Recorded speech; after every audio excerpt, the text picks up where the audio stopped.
Hello and welcome to Deja View, the Ithacans Weekly Review podcast. I'm your host, Jake Leary, and I am here today with Liza Gillespie and Natalie Newman to talk about The Marvelous Miss Maisel Season 2.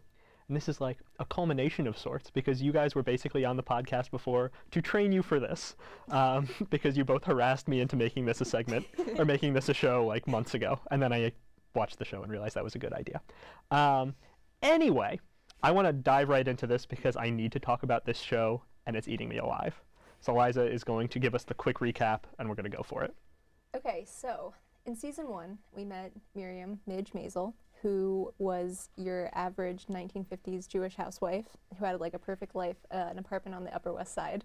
And in the pilot episode, her husband cheated on and left her. And so Season 1 was kind of an exploration of her developing stand-up comedy career, which she started after this. And Season 2 picks up right where that left off and kind of just explores how she's advancing her career alongside her manager, Susie.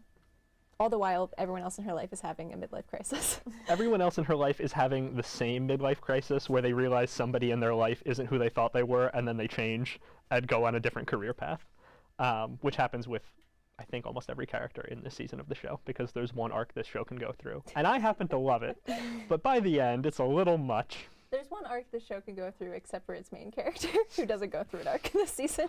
Because this season doesn't care about her, even though the show is longer now. Like, there are more episodes, and she still does less, which is so sad. Because that's what this show is. Like, I'm here for her. But arguably, sometimes she's, like, built up around the smaller characters, so I don't know. It's sad because, like, I think in the first season, I thought it was, like, a perfect exploration of like that arc, and I would have enjoyed like even more episodes in the first season, but like this one, like you said, is like too long. But again, it's the same thing with Sabrina, where it's like it can be this long if they use their time more wisely. Yeah, and you and I have this argument all of the time, because all of our arguments are about dumb media, where you come at length issues in shows as they're not using their time right, and I say they just should have had less episodes and crammed the same plot into less time, which they could have done here, because the first season of this show is very focused, like you said, set in one place, follows Midge and the rest of her family and her friends too, but like really focuses on her. And this season is all over the place, geographically speaking. They go to Paris, and they go to the Catskills, and then they go on tour for an episode, and then they spend an episode in a studio. Like, there's a lot of diversity, which is interesting, but also pulls you away from the main focus, where she's supposed to be doing comedy. You know, like, that's why I'm here. And you could have condensed that down. I don't need 3 episodes in the Catskills. I don't need 2 episodes in Paris. I needed an episode in Lancaster, Pennsylvania, which I got. See, but you also got the moment where they just trash-talked Philly for a little bit. And as somebody who's very pro-New York and very anti-Pennsylvania, where you're from, so people understand why this is a conversation that's happening, I was very happy. I wasn't as mad about that as just the fact that Philadelphia was being mentioned at all, which like is just a win for me in my book. But like back to what you were saying about the fact that the show spends way too much time focusing on things that kind of end up not mattering. It's like, it's weird because I think that this season of television turned more into like a hangout show with like, and which is fine because I love all of these characters. I think they're all very like distinct and likable, and I like a lot of the arcs that they go through. But this season turned it into not a drama, and kind of just completely deprioritized Midge's like story and like the whole hook of the show, and for like the production value, and like Abe and like her ex-husband, kind of, not really her ex-husband, they're still married, but yeah. Yeah, to get episodes where Joel, her ex-husband, is walking around various buildings in New York with a treasure map to find money hidden in walls. Like, that's a thing that happens in this show. And it's funny, it's good, but I don't want it here. And also, I want to preface this because I just realized I'm going to complain about this show the entire time and sound like I usually do. This is my favorite show. I love this so much. Even though, like, even the second season, which has a lot of problems, I love to death. Oh, me too. Yeah. And I want to make sure that's clear. I'm happy right now. I love it too, and I kind of want to go back to the point that Liza made, where it kind of took a shift in tone. And it is a drama, or at least in the first season, it was like a heavy drama with bits of comedy because she's a stand-up comedian. But this season is definitely more laid back, which is why I think they kind of got away with going all over the place like they did, you know, Europe, they did the Catskills, and I feel like even though it was more all over the place, I appreciated those moments, and I appreciated those episodes in the Catskills especially. I think I just wanted it to be structured differently. If they wanted to do this, we're going to talk about Gilmore Girls later, and I'm going to say something that both of you are not going to like. If they were going to follow the format that they did, I wish they would have done like a Gilmore Girls Year in the Life style, where they were more blocked off, like, here is our mini movie about, you know, the Catskills, or here is our mini movie about Paris, and they really focused that and made that like a singular kind of insular arc. I agree in the sense that I guess in the first season they really focused on like fall, winter season, and in this season it was a full year. And I feel like that's just kind of a consequence of like the amount of episodes that they were given. Like they only had 10 this season and 8 in the last season, and the arc they were going for is more of like a 22 episode network type timeline. But I feel like they kind of got away with condensing everything in the sense that like they split it up into location. Yeah, Natalie and I were kind of talking about like the seasonal sort of year in the life thing earlier because like again, like the show covers a lot more ground than the last season did, which I think is part of the reason why it comes off as like it starts very abruptly with like, oh, we're going to Paris, and then we go to the Catskills, and then we go on tour, and then we're back in New York, and it's a year has passed. And it's kind of crazy, but like also I know that because of like where the show is probably going to go, which is like showing you the entire career of the stand-up comedian, they have to cover a lot of ground in one season where they're only given 10 episodes. So like I agree that like I wish that they had structured it differently, but again, on a scene-to-scene basis, I love all the moments they spend doing like playing Simon Says for like 5 minutes. That doesn't matter, but like I loved it. I loved it so much. I love all the little bits that they can weave in there, even if it's not necessarily relevant to the plot. I appreciate it. Oh, and that's the entirety of the Catskills. There's one there are basically like 2, I guess, in terms of time episodes, but 3 in terms of how much it covers, because the first one is them going and then them there, the second one is them there the entire time, and the third one is them there and then leaving. Well, in the second one, she goes back to New York and then goes back to the Catskills. Yeah. For a little bit, but like she goes back to, you know, until the very end, it's not about comedy, and it's just about, we're in the Catskills now. We're going to get up to some wacky nonsense, like Simon Says. A swimsuit competition. Susie, her manager, driving up to the Catskills somehow, and then pretending to be a person who's working there because she's carrying a plunger around. Pamela. Pamela the Plunger is my favorite character of the season. Oh, wow, it's alliterative. I didn't even notice that. Thank you, Yeah. Natalie. You did me a good service there. Yeah, no, and that's a weird, goofy comedy moment that is completely outside of what I would have expected for this show. But at the same time, that arc, or those couple episodes in the Catskills kind of show that like Midge doesn't necessarily have to go through with this comedy career, and it kind of juxtaposes it to how Susie does, and like it kind of shows a lot about like what class they're each in and like the differences between them, because Susie has to kind of get Midge to take things more seriously, and Midge is kind of like, but I want to spend the summer in the Catskills and do whatever. Yeah, my favorite like moments in this season is when Susie is telling or like shoving Midge's like privilege into her face and kind of being like, this is like the job you decided to do. It's not a hobby anymore. I'm your manager. We have to go do this now.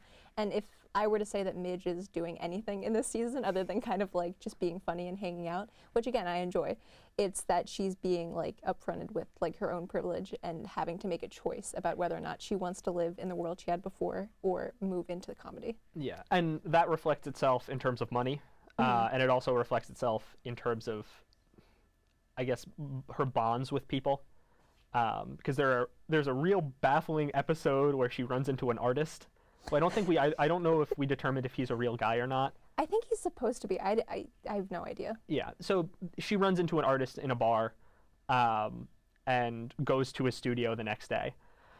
And it takes up a lot of time, and until like right at the end, you don't know what's going on. But he eventually goes and shows her this painting that is like world renowned, and only one other person has ever seen. Only Jackson Pollock has ever seen it, and it made him say, I never want to paint again. And then, of course, she's seen it because Midge is a god among human beings that everybody instantly loves, and understandably so.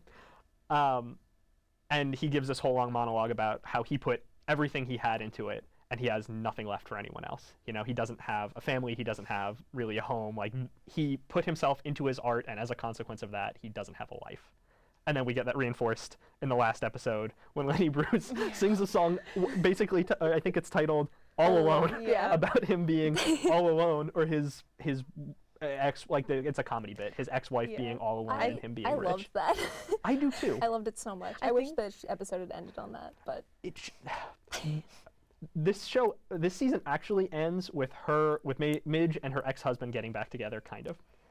And it should end with a close-up of her face while Lenny Bruce is singing about being alone and her looking really upset. Okay, but the cut at the end was really well done. It was a good cut. But also, this season ends the same way the last season did, Yeah. which is what bothers me the most. And what I will talk about when we talk about Gilmore Girls, because I think that the main thing I want to talk about with there is that Amy Sherman-Palladino just remade Gilmore Girls kind of again. But like the production value is insane. We haven't talked about any of the like how the show is composed and like how expensive it is. And the directing, which the is lighting, just like, oh my gosh, when the fireworks went off and everything was like pink and blue, I was like, wow. And then the dance scene, and then the shot where the Empire State Building turns into the Eiffel Tower. There's very rarely a show where I'll write down quotes from it, and I did a lot for this, and I was going to put them up, but I can't because they're all very profane. Or B, get excited about shots, and that happens so many times here, or sequences. The walk-in talks especially are some of my favorite parts of the show.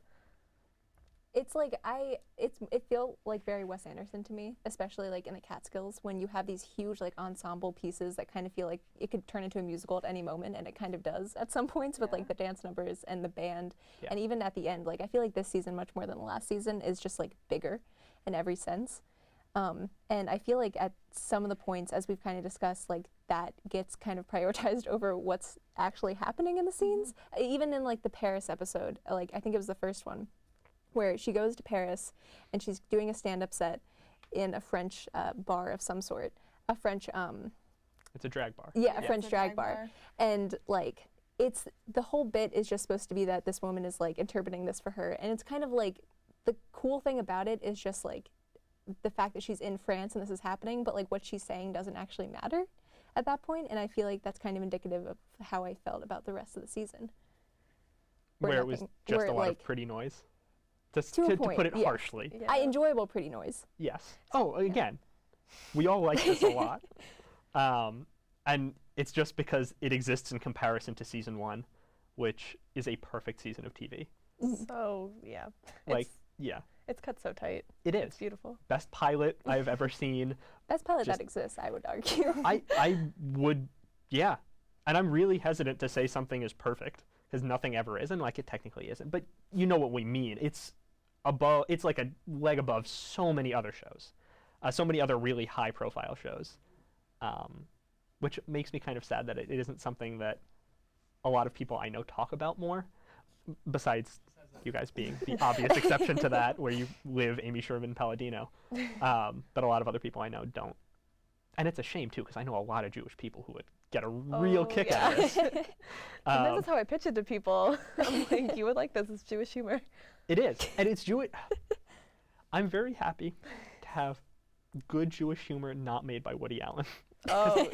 I don't like Woody Allen for many reasons. The things he makes included in that whole mess of a human being. And then you have something like this where it's a lot of very Jewish characters. Not really stereotypical, though. Tony Shalhoub's character is a little stereotypical. He's stereotypical, in but the best way. Exactly, though. He's stereotypical, but at the same time I go, yep, this is me. It's like familiar stereotypical, Exactly. so it's okay. Exactly. Like the pedanticness and like the bitter crotchetiness that I really respect in a human being. Like him ordering, not Jimmy, but he calls the boy Jimmy around all over the You will never be Jimmy. You'll never be Is his Jimmy. name Sam? I think his name's Sam. Yeah, poor Sam. I felt bad for that kid. The fact that we don't know his name is exactly the point. Yeah, and I mean the Jewishness goes into like a lot of the character dynamics too. Yeah. Because so many of the major moments are set around Jewish events. There's a whole episode about Yom Kippur. I was like, that holiday is very dark, but never usually mentioned. No, it's not, and it was very exciting. I don't remember which episode that is, and I don't remember. I think it's 7. Yeah, I think it's 7. Yeah. Oh, right. Yeah, because they do the "We Got the Rabbi" That's when thing she tells her family that she is a stand-up comedian, even though her dad already knows as of episode 5. Yeah. Yeah. Which, let's do a juxtaposition here, because I think this is a real good indication of what this show is. You have a really good dramatic moment in episode 5, like you said, when Tony Shalhoub... My heart stopped. You were texting me about it, yeah. Where Tony Shalhoub accidentally ends up in a club. In the front row. Yep, where Midge is performing. Midge doesn't know, sees him in the audience, and can't stop And because she she's has to talking do about it. the worst possible things she could Yeah. be talking about when her dad shows up. Well, because her reaction to stressful situations is humor, and she's in a stressful situation on stage, supposed to be funny, and her dad is there, so she makes a bunch of inappropriate jokes about her dad. It was such a perfect reveal because like she's on stage and she's stuck, and then she sees her father and she has nowhere to go, and it was just such a perfect moment of tension, in my opinion. It was. And then you juxtapose that with the Yom Kippur scene where it's the big admission where she's revealing that she's a stand-up to everybody in her family, and it's like, oh, look, here's a quirky joke, and you don't get to feel the weight of it because of that, which is very disappointing to me. I felt like I got more backlash, or she got more backlash from Joel's parents than her parents, because I feel like they were more judgmental of what was happening. It was more of like a judgment rather than like a you can't do this. Yeah, well, because that's a broader judgment that exists in this show, specifically for her, because she's a woman in comedy in a time where that doesn't exist, which is the other big focus of the show, and we're going to dedicate a little bit more time to that right now. Okay, so we're going to pick up where we left off and talk about how this show handles women in comedy, how or if it's a feminist show, and delve into those issues. And also, I start a lot of these segments with okay, and I'm not supposed to do that, and I need to call attention to it because I have to make sure people know my flaws. Anyway, moving into it. Natalie, do you want to kick us off? Of course. So I think it's interesting because this show by nature is definitely a feminist show. It's about a woman in the 1950s who's trying to break her way into stand-up comedy, which is a male-dominated field. But on the flip side, the main character, Midge, is not a feminist at all, and she's not necessarily doing anything that she's doing for feminist purposes. And I feel like a lot of the times the sexism and like the feminist like plot points only come out as a plot device. Like especially there was that one episode where she was hired to do a set, and then all these men were like making fun of her the whole time, like very overtly, and then she went on stage and like called them out, but then it would never come up again. And like I feel like feminism and like sexism, especially in comedy, is a lot more subtle, and those little moments are never really in the show.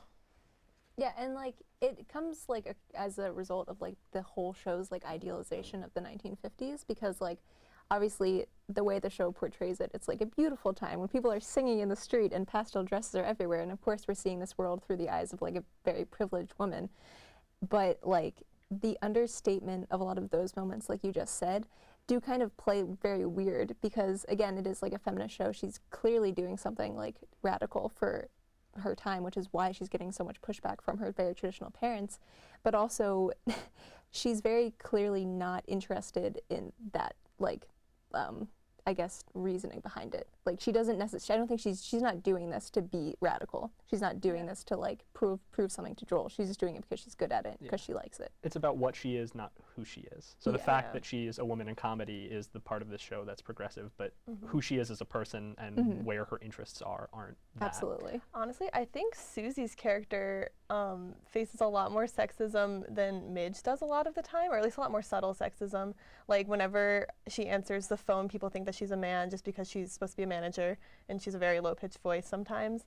But I feel like she kind of lets it go over her head more than Midge does, which is kind of, I don't know, sometimes I think it's a more realistic portrayal of what actually happens with women in comedy, or like managers in comedy. And she fights back on it like more than Midge does. Because like again, Midge, like to a point, like as established with like her previous life, she wasn't something she was necessarily interested in like thinking about. And so Susie kind of has to be the person to be like, oh, these people are taking advantage of you. These things are happening, for her to even care. And even at that point, like sometimes she just doesn't care. She's just like, I'm just going to do this. This is going to how I'm surviving in this like world. So like, I'm not going to make a big deal of it. And Susie's kind of always the one who's like, no, you should make a big deal of it because it's not fair. Yeah. And I think it also comes from a place of privilege, because I feel like, again, Susie's like you said, like she's always had to fight for where she is. And Midge is like, I'm from the Upper West Side, like I have a family who will support me no matter what, and like I'm comfortable being a housewife. So. Yeah, well, to the point that Midge's reaction to anybody going through any problem is, you could probably get a loan from my parents. Yeah. And I think she says that to most of the characters who aren't related to her in this movie, or in the series, for that. I want to jump back for a second, and we don't have a lot of time, but could you tell us a little bit more about how this compares to what it's actually like? Yeah. So I don't know a lot of like the actual details of what it's actually like, but I feel like, especially for Midge, a lot of the sexism is very blunt and it's very upfront, like I said before. But I feel like what it's actually like is a lot of people like not taking you seriously, not giving you fair chances. And Midge always gets a fair chance, and she always gets a chance to call people out, but that's not exactly what it's, I guess that's not exactly like what would actually happen. Yeah, the major conflicts seem to be Midge getting on stage and then getting pulled off because she says something, and I guess it's more she wouldn't be able to be on stage in the first place. Is that what you're... Yeah, or like Okay. she wouldn't have the power to like actually like call someone out and then be like rewarded for it still. And I think it's also like part of this is that most of the like sexism that we see that she faces is only in the context of comedy. Like the rest of the show, in her daily life, we never see it there, which is obviously like not what would have happened in the 1950s. And it's not, and again, like even with her husband, like Joel, who in the first season was like a very, like his whole major flaw was that he was insecure and had this whole like toxic masculinity thing happening because he didn't want Midge to be better at him than this. And again, like I feel like she would face much more of things like that within her own like family sphere or her like own work sphere and friend sphere rather than just showing it as it pertains to her career. Yeah. Yeah, there's a limited focus to this show, which is weird, especially in this season where they're broadening out a little bit and focusing on more on her friends and her family, but we get less of that element. And yeah, that is the idealization at work. And the idealization of her character, too. I think I mentioned it before, but everybody loves her and is immediately so enamored with her that it seems like any other issue she faces comes secondary to that because people respond so positively to who she is. Which I think is just like an Amy Sherman Palladino like trait of a main character, which we'll talk about later. But actually, Liza, I'm going to stop you. We're going to talk about that right now. You're really helping me out on segments today. Yeah, we're going to talk about Amy Sherman Palladino and Gilmore Girls, a moment you've been waiting for. To wrap us up, we're going to go into a slightly later topic, but one that both of you are more qualified to talk about than I think anybody else I've ever met. And that is Amy Sherman Palladino, the showrunner of Marvelous Miss Maisel and then of Gilmore Girls, which I guess would be her best known work. Yeah. I don't know if Besides Miss this, Maisel yeah. is going to... I mean, clearly outrun Bunheads that, was a fan favorite, cult favorite. Hey, it was my fan. Yeah. So I've been listen, waiting this is my your whole show. life to talk about Amy Sherman Palladino. She was the creator, writer, and showrunner of Gilmore Girls, kind of like an auteur of that show, similarly to how she's an auteur of like Marvelous Miss Maisel. She, alongside her husband Daniel Palladino, write and direct most of the episodes in both Gilmore Girls and Marvelous Mrs. Maisel. And I found while watching Marvelous Miss Maisel, both the first season and this season, that there is a lot of thematic and like rhetoric, obviously, similarities between the two shows, to the point where I feel like Marvelous Miss Maisel season 2, even more so, is just a season of Gilmore Girls, but like flashier. And quicker because they don't have the 22 episode arc that Gilmore Girls has. We were kind of talking about this earlier, but we were kind of comparing a lot of the characters specifically, like Joel in Marvelous Mrs. Maisel is very similar to Christopher in Gilmore Girls, and like it's the same kind of story where it's like living and having to like have someone in your life constantly who you used to be in love with, and kind of dealing with that arc. And then also Rose and Emily from Gilmore Girls have very similar arcs in the beginning of the season, except Rose kind of goes away, but it's just funny. And of course, like the main character, which is the main character of Gilmore Girls is Lorelai, and kind of Rory, but like this Marvelous Miss Maisel doesn't necessarily have like a Rory counterpart. But Lorelai, who is the main character of Gilmore Girls, and then Midge in Marvelous Miss Maisel are really the same character, which is like a brunette woman who doesn't take any crap from anyone, and everyone loves her anyway. If Lorelai was born in the 50s and like was raised by a Jewish family, instead of the waspy family that she was raised by, they talk the same. They talk just as fast. They do. It's like the hallmark of a showrunner. Yeah, and it's very clear with this, to the point where even I was noticing it. And I'm not an expert at this and wouldn't necessarily pick it up, but a lot of those comparisons are very much there. I know both of you wanted to talk about the Catskills in Marvelous Miss Maisel and how that feels very Gilmore-y.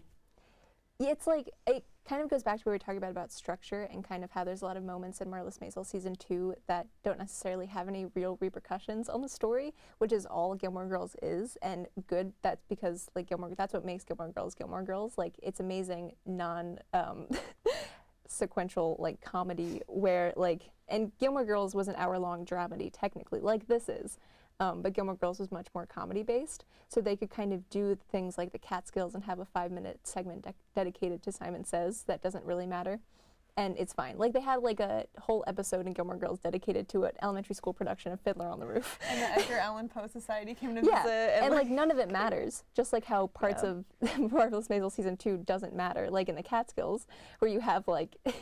Which the Catskills, like we were talking about, the camp is kind of just like Stars Hollow. You have like the guy that runs it, which is kind of like Taylor from Gilmore Girls, and all of like the opportunities for minor quirky characters like in Gilmore Girls. Like the weird guy who is doing what Susie's doing, who just keeps making hand gestures at her, or that guy, Susie. I have no understanding of why he was in the show. I kind of feel like I got why ASP wanted to write the Catskills, because I feel like she wanted that small town like vibe again that she can't get from writing about New York City.